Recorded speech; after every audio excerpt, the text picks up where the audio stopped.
All right, so video number 3, you're talking about maximizing productivity.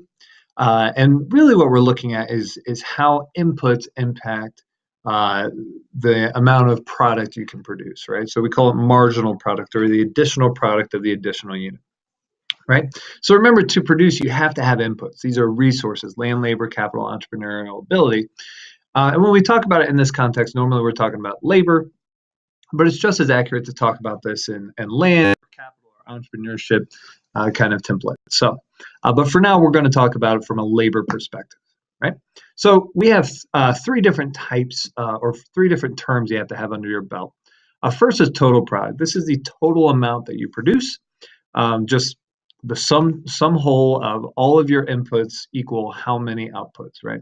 We looked at this with productivity before when we did total output divided by total input. That gave you your productivity number.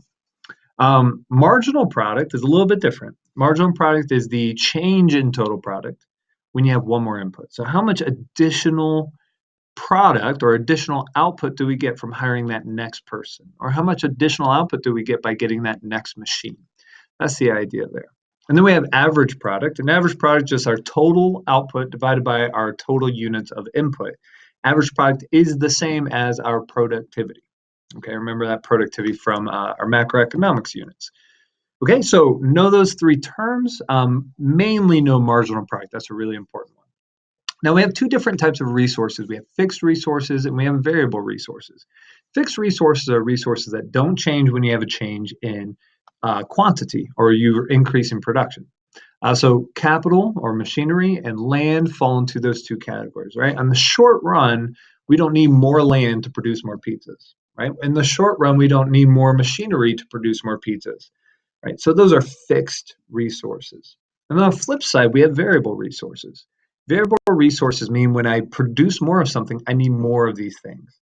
So this normally falls into labor and our materials, right? Raw materials, the toppings you need, the crust, the sauce, right? If I'm producing more pizzas, I need more of those things, and I need more people to make them, right? I need more labor. And so labor is a variable resource we're going to focus in on this one. So we have to keep in mind this law of diminishing returns. It impacts us here as well. Yes, it impacts when you're consuming and the additional utility you get out of it.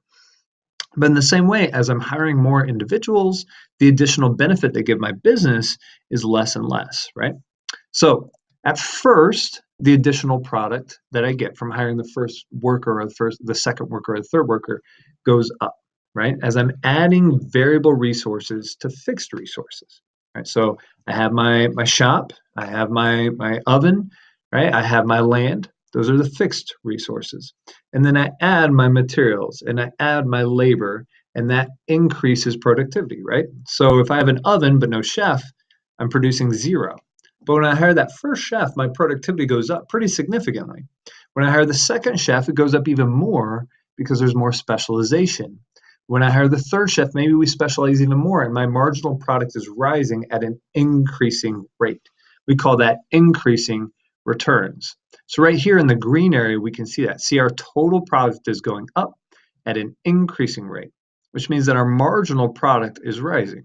We can see that in the chart form down here, right? When I hire my first worker, I have a marginal product of 10. Hire my second worker, I went from 10 to 25, so my marginal product is 15.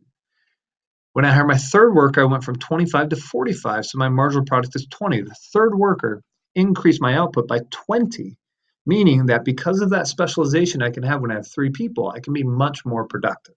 So it goes up at first, and we see that here with our marginal product rising in the first stage. We call this stage, the green stage, increasing returns.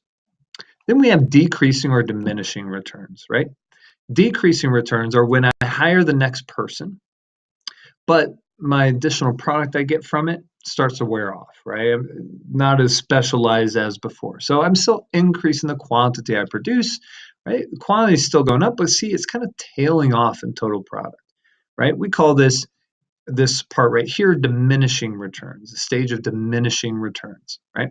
Or decreasing returns. Notice it's going down. So marginal product is decreasing because when I hire the fourth worker, there's not as much specialization, not as much benefit before. I still make more pizzas, but only get 15 additional pizzas. When I hire the fifth worker, only 10 additional pizzas. Sixth worker, only 5. Seventh worker, only 0. The seventh worker is giving me no additional product at all, right? So very important, we notice that the additional product I get for hiring the next worker goes down because they're starting to get in each other's way. They're starting to, there's not as many things that specialize. Does it help a little bit to have somebody do the toppings and somebody else do the cheese and somebody else do the sauce?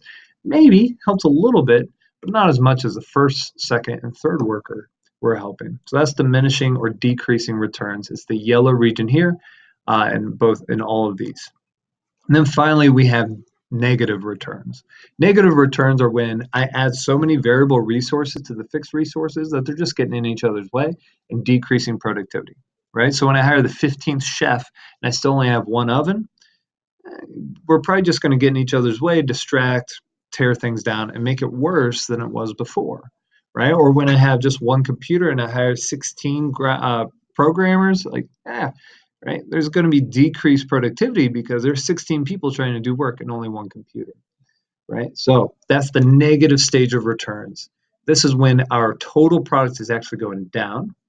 Our marginal product actually goes sub-zero, so below, because it's negative, right? And down here we see it when we hire the 8th person, we went from 75 to 70. Total product went down. We went from 0 to -5. All right, so those are the 3 stages of return. Know those, and you should be in pretty good shape.